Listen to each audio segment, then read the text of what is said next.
বেসামরিক বিমান চলাচল ও পর্যটন উপদেষ্টা হাসান আরিফ বলেছেন, হযরত শাহজালাল আন্তর্জাতিক বিমানবন্দরের তৃতীয় টার্মিনাল তৈরিতে নির্মাণ ব্যয় বাড়ানো সহ দুর্নীতি যে অভিযোগ উঠেছে তা খতিয়ে দেখা হবে।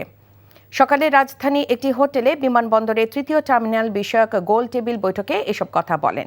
তিনি আরও জানান, নতুন টার্মিনাল চালু হতে আরও 1 বছর সময় লাগবে। অনুষ্ঠানে তৃতীয় টার্মিনাল ঘিরে বিগত সরকারের নানা অনিয়ম ও দুর্নীতি চিত্র তুলে ধরা হয়, যেখানে উঠে আসে অযাচিতভাবে টার্মিনালে নির্মাণ ব্যয় বাড়ানো, নিম্নমানের নির্মাণ সামগ্রী ব্যবহার, নকশাগত ও পরিকল্পনার ত্রুটিসহ বিভিন্ন সমস্যার কথা।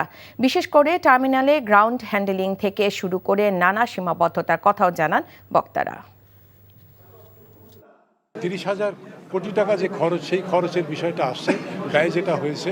তো সব এই আলম সাহেবের এর মধ্যেই আসে যে কি নোট পেপারের মধ্যে উনি এই প্রশ্নটা তুলেছেন যে দুর্নীতি না হলে এই খরচটা এতটা হতো না।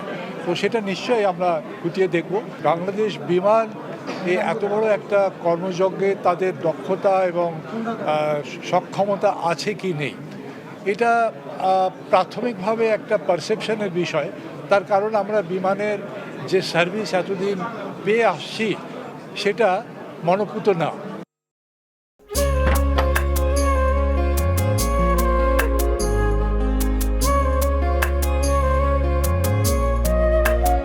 এটা আমাদের ঘর, আমরা দুজন মিলে সবকিছু গোছাবো।